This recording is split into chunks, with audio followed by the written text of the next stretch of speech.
DC the beat man. So epic.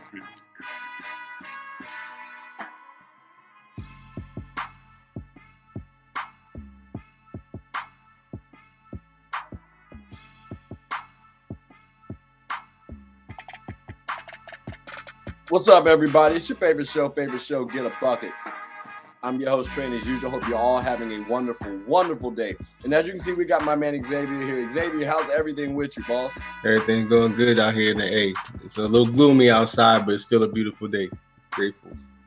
Bars. I feel you. It's a little gloomy out here too, though. I will say, but you know, it's only gloomy outside because it's been a lot to talk about, NBA related. And I mean, ladies and gentlemen, I don't know if y'all really been paying attention, but inspired over the last couple days. So with that being said, let's just go ahead and talk about them, right? We got the NBA trades. I'm gonna just go ahead and rattle off a couple of trades here, right? So actually, let me start you off with this one, all right? We got here Bones Highland, and he was traded by the Nuggets to the Clippers for 2 second rounders. Like, what's your thoughts on that? Do you feel like the Nuggets undervalued Bones Highland? Because again, that's 2 second rounders. Like, not trying to discredit second rounders, but Bones was contributing pretty well, so I'm surprised. What about yourself? Well, I early in the year, yeah, he was contributing, but you know, as from probably like December on, he really had minutes that kind of really fallen, you know, he's fallen out of rotation, pretty much became disgruntled a little bit in the locker room. So Denver, they were going to get rid of him regardless, just based on that alone. You know, he wanted more minutes. They felt like they didn't have room to give him more minutes, especially with Porter healthy and stuff. So, and plus, like 2 second rounders though, because that's why I guess I'm focused on. The trade is cool, it's business, but 2 second rounders, they was averaging like 12, 3, and 4. I mean, it's like a little Tyrese Maxey. It's a little disrespectful. It's a little. They might as well have waived them. Yeah, but that's tough. I don't think you should waive a player, especially if they have value. But that's why I said that's why they wouldn't got the picks for him. That's why they wouldn't got the picks. I get what you're saying. Though. It was definitely disrespectful to Bones. I don't know how they did that to him. But you know, we'll see how it shakes out. Shout out to the Clippers for getting Bones Highland.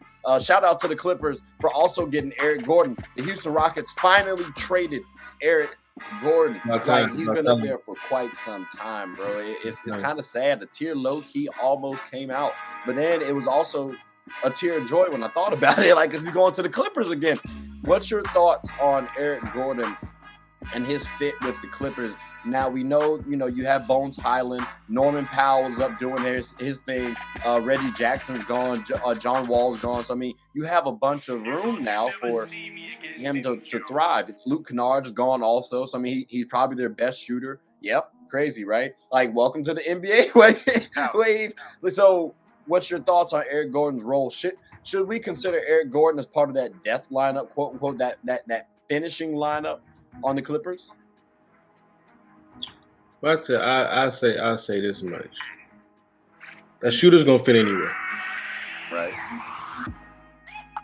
I mean, it's as simple as that. Eric Gordon, he's a shooter. He plays passing lanes. I mean, he tries on defense. He ain't, you know, he can't sit in the chair like that anymore. But he does give effort. You know, he's a scrappy rebounder. I mean, he's 38 to 40% three-point shooter. So I mean, shit, he's fine. But I'm not understanding the get rid of Reggie Jackson. I mean, they did bring in Mason Plumlee and some other players too. I mean, their thought was they don't need a point guard. They wanted to just keep what they had and expand upon it. PG's probably going to run the facilitating role. I don't want to say point guard because he's not a point guard. Kawhi help out, maybe Eric Gordon help out. Like, it'll be a team effort, but I don't think they really have a point guard outside of Bones Highland, ironically. So I mean, that it'll be interesting to see how they shake out, because they did, you know, get rid of Reggie Jackson, like you mentioned. They also got rid of John Wall, and he was traded back to Houston. Like, it's kind of crazy. John Wall's on record for saying, hey, Houston's not a good organization, and that's after he gets traded from them, and now he's back. Why would they trade for him? Okay, all that means is he's finna get bought out again. That's all that is. But now, okay, so do you think people are going to want to have John Wall on their team, or is his career done? Because I know people are saying Russell Westbrook is going to possibly fall out of the league. Carmelo's still not on the squad. So the likes of John Wall, who, I mean, he had flashes of moments, but then he's injured too much. Like, do you think his career's done? Guess who John Wall about to replace? Who? Patrick Beverly. On whose team? The Lakers only got 13 players. They only got 13 players. We have a lot of depth on our team right now. I don't think we need John Wall. I don't think we need John Wall, my boy. We have enough passing. We don't need him. We don't need him. We didn't need Pat Bev on display. And I don't think John Wall's the man for us. Personally, I would rather see John Wall try to make it shake with the Miami Heat, like anything, and take a mean pay cut. Because at least you're behind Jimmy Butler and them, and you're in a decent organization. But that's the best case I can see for John Wall. It's looking a little shaky for John right now. I can't even hold. I don't disagree with you. I can't hold you. But I mean, you'd be surprised if John Wall's a Laker next week. All right, I hear you. Like I definitely hear the optimism. You sound very optimistic. Like some Raptors fans when they thought OG Anunoby were not going to get traded, and guess what? He won't trade it. It's like, yo.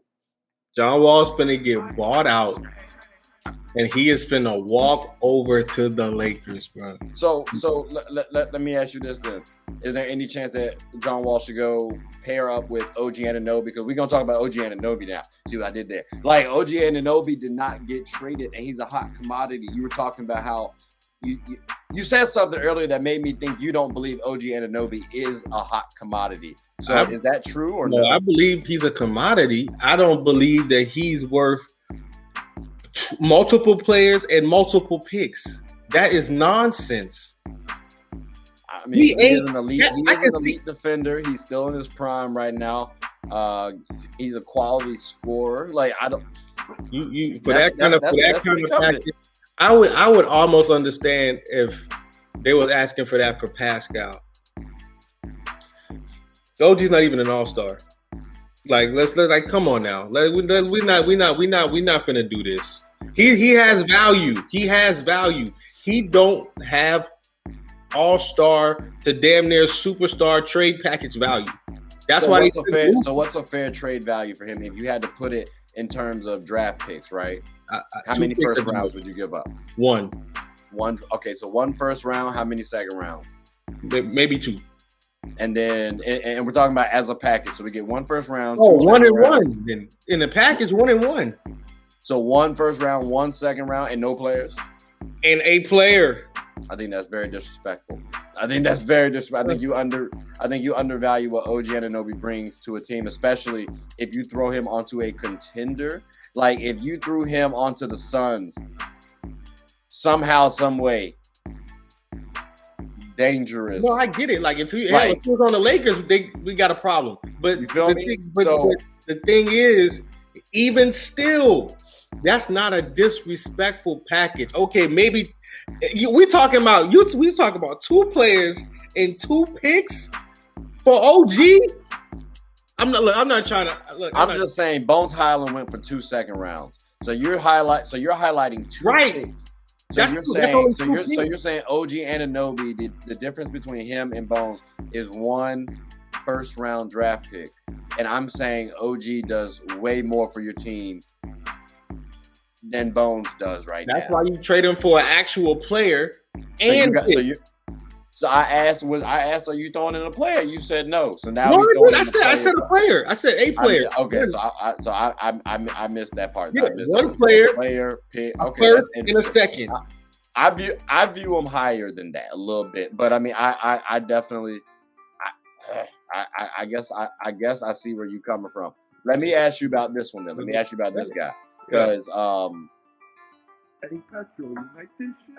this was kind of tough. All right, I'm listening. James Wiseman traded by the Warriors, right? Oh, What's his draft stock worth? Because he's bordering on bust.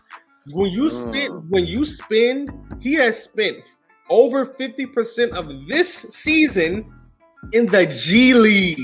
But to be fair, though, he was also injured. So I mean, that he was healthy. He was healthy in the playoffs, wasn't he? I'm talking about this year, though. It's a new season. No, he was hurt this year. He was hurt this year a little bit. Okay. This year a little bit. Now, I will say he did not perform the best either. That was partially the reason he wasn't able to fit within the scheme. But to say close to expectations, to say bust, I think it's a little early. And also going to this Pistons squad, at first I was like, why are we trying to add all these centers? Initially, I was thinking, you remember when the 76ers started drafting hella centers? Yeah. And like, maybe that's what they're trying to do. They have Jalen Duren, they have Isaiah Stewart, and now they have James Wiseman. So possibly, when Jalen Duren enters the game, James Wiseman could be the power forward. Well, you know what? Maybe Wiseman is going to flourish with no expectations. But this, I think he still has expectations on the Pistons. I guess just because of the way he was drafted at. But I'm just going by Steve Kerr's words. The man said the game is too fast for him. But I think that's in the offense that the Warriors run, or maybe he just wasn't engaged enough. He ain't specified. To say it's not fast, to say he can't grasp in the NBA. I refuse to believe that. I also have not worked with James Wiseman. Like, I think Buddy knows how to get me 10 and 10. Yeah, in the G League. You mean tell me he can't play defense for real? Why would he spend so much time in the G League? We're talking about somebody who is 7'1", a strong 7'1", athletic. From what I've seen, can finish around the rim. Just from what I've seen, this nigga nowhere near. He don't even get no tick. Well, even when they bring him up, he is not getting tick. There's a reason for that. He has all of the attributes. I view it so because he has a slower start simply because he didn't play like LaMelo Ball played, Anthony Edwards played. He didn't play his first year. People forget that. So like you got to take that in consideration. Plus, it takes a little longer. I think when I heard a report that like big men take about 5 years to develop or something like that, especially when they're entering the league. So he's on year 2 technically, because again he missed 1 year already. He's year 3. In Detroit, he'll be fine. Yeah, I think in Detroit, paired up with Jalen Duren, I think you can have him at that Marvin Bagley type role. He did display some mobility, so I think he can kind of showcase that if he wants to on the Pistons. Now, to be fair, I think you could have displayed that on the Warriors a little too, but it might have been a little tougher because they already have a system in place. On the Pistons, they're still trying to figure some things out, so he can shine a little bit on the Pistons. So I don't mind the trade as much as when I first heard it. But, you know, it's going to be interesting to see how things shake out going forward.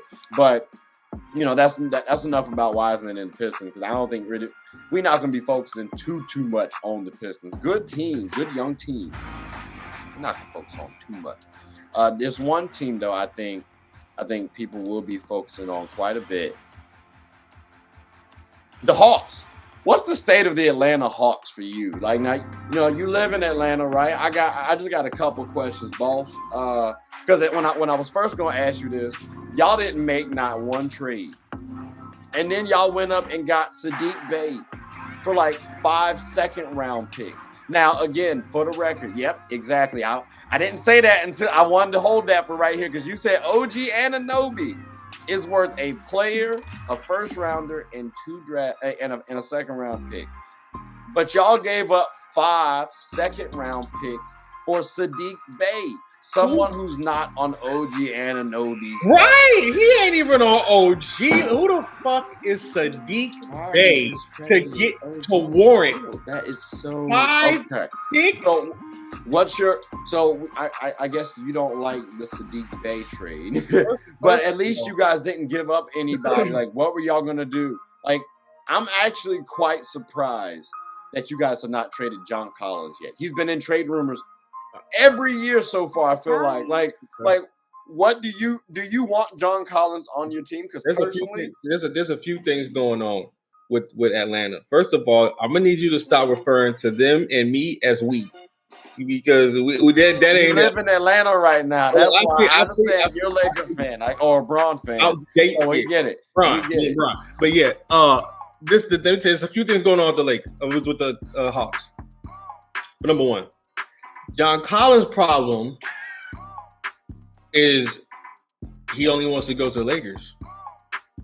Well, I don't want him. So next, he literally for some reason.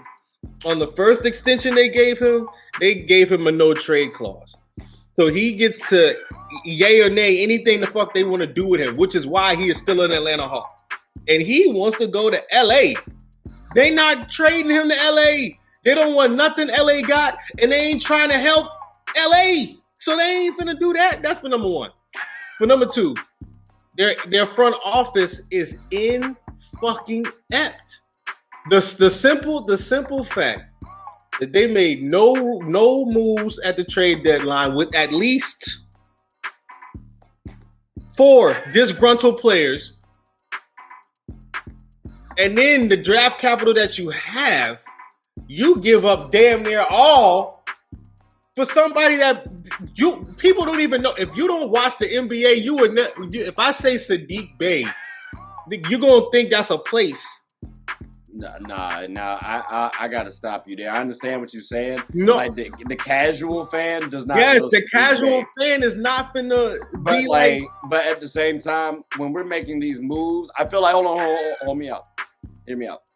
When people when these moves are made, I feel like we make statements for the casual fan, and we shouldn't, because now you're gonna I don't want to discredit Saddiq Bey. Saddiq Bey is a good player. Like, he can hit me some threes. Saddiq Bey can get me about 10 to 12 points. Like, you know what I'm saying? He plays some solid defense. Is he elite? No, but is he respectable? No, he's respect. Yes. Everybody in the NBA. I just wanted to say that. I feel like when we're talking to casual fans, I feel like sometimes we're discrediting athletes too much. So you got to give them their flowers. That's why I wanted to make sure I gave, you know what I'm saying? When we were talking about James Wiseman, he not, like, Kevon Looney outplayed him. Shouldn't have, based on his talent, potential. But I mean, he's still good though. You know what I mean? So I don't want to make sure he better get outplayed by James Wiseman. Who? I said Kevon Looney is a fucking vet, a 3-time champion at least. He better not get outplayed by motherfucking James Wiseman. He been there. James Wiseman though has much more talent. He's taller. He's more athletic. He's taller. There's a case that he could be based on your standards. Joel Embiid shouldn't be able to outplay Kevon Looney. Like, you see what I'm saying? Like you have the physical advantage definitely helps you out. Okay. Let me ask you this. Clint Capella, right? Yeah. One, would you believe he could outplay Kevon Looney on the Warriors? And then 2, what's Clint Capella's future on the Hawks? Because right now he's 28 years old. So I mean, you got some wiggle room, but you know he's hitting that 30 age pretty quickly. What got Kevon in a good place with the Warriors is that he's comfortable there. They won with him, and he is skilled. It picks up. The nigga got a midi. He can finish around the basket. He just can't defend. I don't know why he plays so much because of that. I don't know. That's the thing about it. It's tough. I'm not gonna lie. He said, huh? Like, to say he has a midi. He has that free throw line down shit. He makes that shit. Like, okay, I'm not gonna depend on it, but okay, cool. Okay, I feel you on that. I agree with that. But I personally would put Clint Capella as being more productive than a Kevon Looney. If they get Kevon Looney has. But I will say the point was, 1, I was trying to transition over to Clint Capella, but 2, you were saying that Kevon should be able to outplay James Wiseman. I'm saying that's not necessarily the case. James Wiseman has much more talent than Kevon Looney, so that's why I try to bring up Clint Capella. But also sticking with the Hawks team, though, Capella's future with the Hawks, again, to reiterate, he's 28 years old. 30 is when I start to think, okay, that's the age where people start to hit that downward trend on playing. Typically, Now you might say 30 to 32 is that age or that age frame, but like that's when you start to note physically, you start to go down. So what's your stance on Clint Capella, who is known as y'all rim protector and who relies on his athleticism more than his skill? I think that first, I think the age thing is going out the window. I think with the way science is, it's just about how you take care of yourself. I mean, KD, that is true, but I mean physically though, like all right, so I'm 30 now. I feel different than when I was 25. Like that's just, you know what I'm saying? Like I don't feel different. I feel 20. You feel 20? I physically feel 20. So like, I feel like I know my body a lot more. So I know, okay, if I do this, this is gonna happen. I might roll my ankle this way. Like, you know what I'm saying? Like I'm not like and then my recovery time too isn't as good as when I was younger as well. Like I peaked that. Like I'm not out of shape. I'm not, you know what I'm saying? Like I'm not over the hill. I can still do a good amount of stuff. I just note, okay, now I don't, I probably won't do this now. I probably shouldn't do this now. Like, and then I've heard other people say when they hit 30, oh, they do this, they do that. Granted, these are professional athletes, so they probably do take care of their bodies a lot better. But I mean, I don't know, bro. Like, I don't. Like I tore my Achilles at 30, and I was back running in 4 months. So I just it may just depend on your body. Just depends on what's really going, how your body reacts to things, different shit. But as far as Clint, this nigga Clint, this is last year in Atlanta. His last year. Okay, that's interesting because I would be interested to see what you guys do. It might be Trey last year in Atlanta. You said what? It might be Trey last year in Atlanta. So I'm interested. You said Trey, right? Because I was gonna ask you like, how beloved is he in Atlanta? Because I know there was a little bit of controversy it seemed with him and his coach, him and the players, maybe because he didn't want to come into the gym or something of that nature. So, what's your stance on Trae Young, and do you what's the vibe that you get while living in Atlanta? And what do you hear about Trae Young? Typically? They fuck with Ice Trey. You know what I'm saying? Okay, so they still rock with Trae Young. Okay, so I don't know if it's going to be his last year then, because I think if anything, DeJounte Murray, while from like a style perspective, from a like a basketball perspective, I think DeJounte Murray might actually fit better with the Hawks. I think he could actually bring out John Collins a little bit better than Trae Young personally, and make the team work. I don't understand why they're not working. Man in, first man out. I don't understand why they're not working. That should be a perfect pair. You put DeJounte at the point and let Trae be who the fuck he naturally is. Trae's not like that off ball.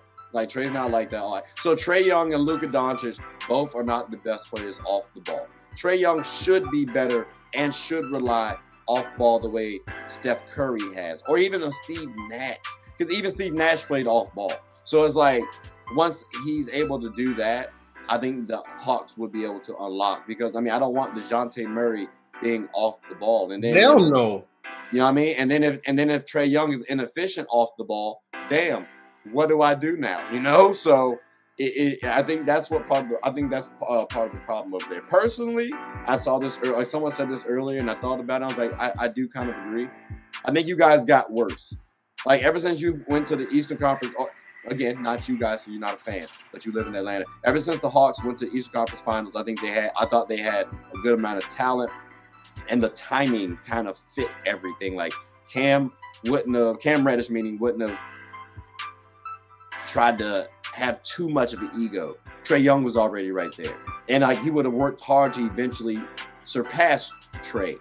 Like you had the dynamics I thought were in place, and even though Cam Reddish isn't playing, I think that's more so on Tibbs. They had talent on that team, and now it's still talented. I think y'all just took a step backwards personally. What's your thoughts on that? I don't even think. I think a step backward as far as trade assets, but if anything, they stayed the same. Shit. They didn't remove anybody. They didn't add anybody except Saddiq. So maybe they got kind of better. Maybe depending. hopefully Trey and DeJounte figure this bullshit out. But I was talking about before you guys got DeJounte Murray. So when you went to the Eastern Conference Finals, I thought you guys were better than when you got DeJounte Murray.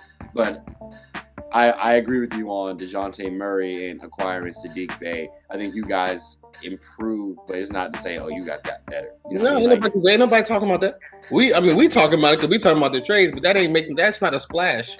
Yeah, like it's not like KD to the Suns or anything like that. That's a motherfucking splash. And to be able to keep Ayton, oh man. Man. I will say the depth is a little bit in question at the forward spot for me. Oh yeah, of course. They got to fix that. That is a worry for me. You gave up a lot. You said what? They gave up a lot. I mean, understandably so, but you know. Yeah, I mean, I get why. But again, when you have like KD is still injured. D-Book was injured. CP has an injury history. So it's like I do need some depth. And I mean, let's not forget CP's old, Chris Paul's old. Like, I mean, KD's old. So I mean, when I'm thinking about those things. Well, the thing about the depth with Phoenix, they're gonna be extremely active on the buyout market, and they're gonna be looking for vet minimums. Because if I'm not mistaken, that's 4 max contracts. Like, well, you ain't got a whole lot of money to give. It's gonna be interesting to see how it shakes out. They got a lot of money to give. Oh, they're short on luxury tax. Yeah, no, they will be. But I'm sure they'll pay it because again, you got those caliber players. I wish there was something that CP could do to restructure his deal and take less because that man's making too much. But at the same time, he does need to get his money. I understand that.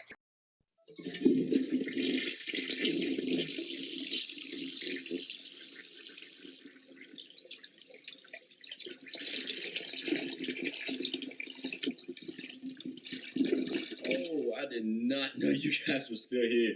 As you can see, we're at the back end of the show. No pun intended, but look, hope you all enjoyed it. And before you go, please subscribe to the YouTube channel, follow the IG account, share the content to anybody who's anybody. And most importantly, leave your thoughts and comments below. But I got to go back and play Buddy in 2K, so let me unmute him real quick. Excuse me. Hey, boss, I'm back. Nah, you better catch this word. You know we get buckets around here, too.